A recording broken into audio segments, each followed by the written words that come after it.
memiliki otoritas di sana gitu. Maka saya ingin juga menyerukan bahwasanya di aksi Kamisan hari ini kita juga harus mengingat kawan-kawan semua bahwasanya kondisi politik yang dialami di Kalimantan juga sama dengan apa yang kita alami hari ini gitu. Karena itu merepresentasikan gimana keberulangan pendekatan mengenai kekerasan, terus kemudian juga penyelewangan kekuasaan untuk merebut segala hak-hak warga di publik gitu, itu semakin masif hari ini gitu.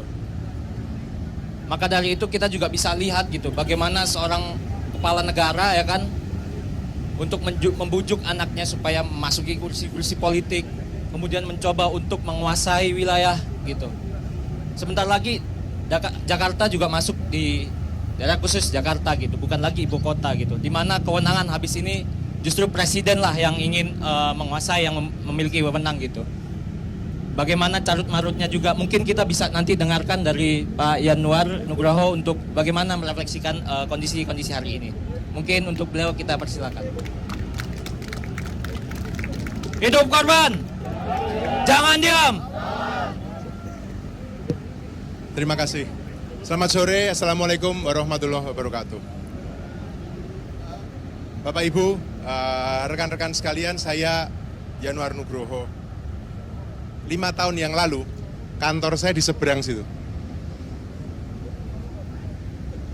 Saya dulu deputi kantor staf presiden dari zaman Pak SBY, 2 tahun terakhir, tahun 2012, saya asisten ahli kepala UKP 4, unit kerja presiden bidang pengawasan dan pengendalian pembangunan.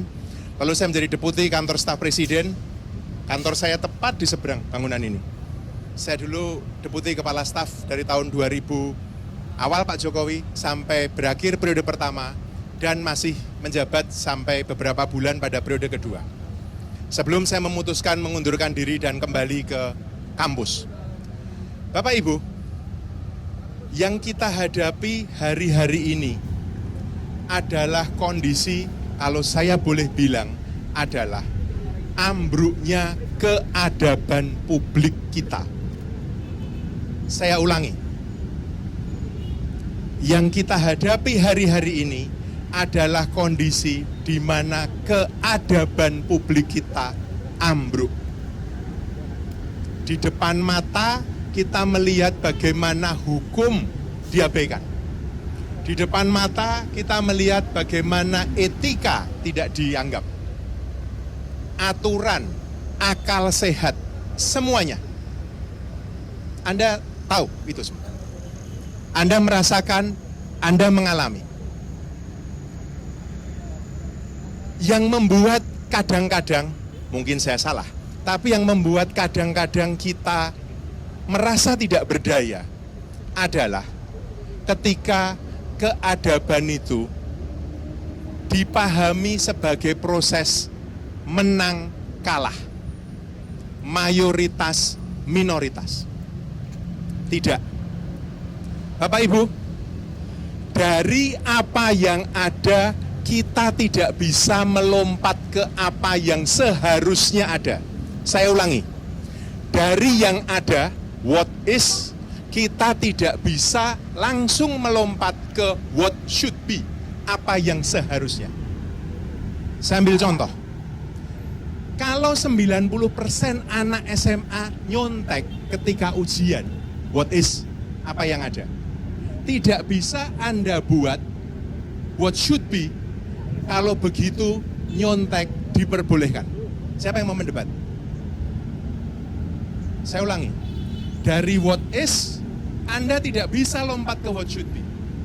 Dari yang ada, kita tidak bisa melompat apa yang seharusnya ada. Kalau masyarakat datanya mendiamkan pelanggaran, bukan berarti pelanggaran diperbolehkan. Kalau mayoritas masyarakat memilih pemimpin pelanggar HAM dan perusak etika, bukan berarti pelanggaran HAM dan menginjak-injak etika itu dibenarkan. Silakan debat saya. Itu yang saya sebut dengan remuknya keadaban publik kita. Bapak Ibu, kita ada di sini. Ini ke berapa? 809 ada di sini. Ini bukan soal menang kalah ini bukan soal elektoral. Tetapi ini adalah perjuangan kita yang masih waras, yang masih punya akal sehat, yang masih percaya pada moralitas, yang masih percaya pada etika, masih percaya pada gagasan besar yang namanya Indonesia. Indonesia itu bukan hanya bekas jajahan Hindia Belanda, bukan hanya pulau yang dihuni oleh 270 juta orang penduduk ini. Bukan. Anda, saya, kita ini bukan hanya penduduk di atas pulau-pulau. Kita ini warga negara. Saya ulangi, kita ini bukan inhabitants. Kita ini bukan penduduk, penghuni pulau-pulau. Bukan. Kita ini warga negara. Justru karena kita warga negara, karena kita peduli pada republik ini, kita mesti setia pada gagasan tentang negara ini. Baca pembukaan Undang-Undang Dasar 45. Baca tujuan negara kita. Bapak Ibu, saya tadi cerita di awal, bahkan 5 tahun yang lalu kantor saya itu di seberang jalan itu. Saya di kantor staf presiden, dan kita punya mimpi saat itu, Indonesia mau jadi negara besar.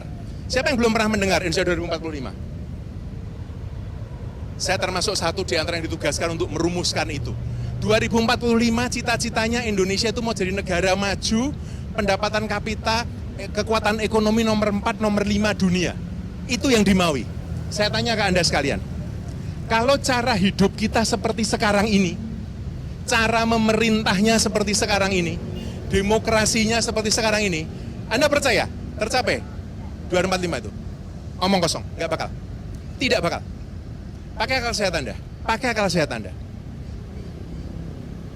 Jadi Bapak Ibu, teman-teman sekalian, yang kita perjuangkan itu bukan orang. Saya ulangi, yang kita perjuangkan bukan orang. Yang kita perjuangkan itu gagasan besar bernama Indonesia.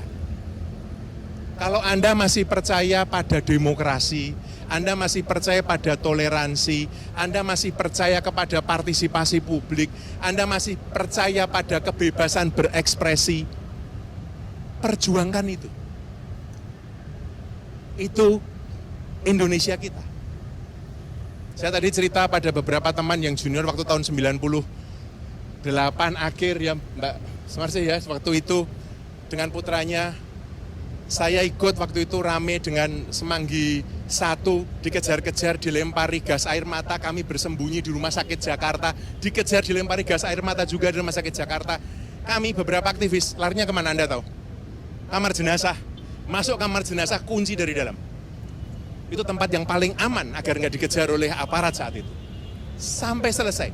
Apa ya mesti kayak gitu? Saya sih berpikir enggak seharusnya. Tetapi yang kita mau, yang mau kita perjuangkan adalah apa yang sudah tahun 98 itu setengah mati pengorbanannya untuk Indonesia yang lebih demokratis, termasuk putranya Bu Sumarsi. Itu yang harus kita rawat. Itu yang harus kita jaga. Itu yang harus kita perjuangkan. Saya tahu tidak mudah, bahkan sangat sulit memperjuangkan demokrasi. Apalagi kalau Anda merasa sekarang ini mungkin kecil hati, ciut, kok malah yang tidak demokratis yang menang, kok malah yang tidak demokratis yang menguasai seluruh ruang publik kita, dan kita merasa makin tidak berdaya. Anda tidak sendirian. Tapi jangan berhenti di situ. Jangan menyerah. Menyerah itu bukan ketika Anda terjatuh, ketika terpukul. Enggak. Menyerah itu kalau Anda tidak mau bangkit lagi. Hidup korban. Jangan diam. Terima kasih Pak Yanwar. Oke, sekali lagi, hidup korban. Jangan diam. Hidup korban. Jangan diam. Oke kawan-kawan, dari sini kita bisa lihat bagaimana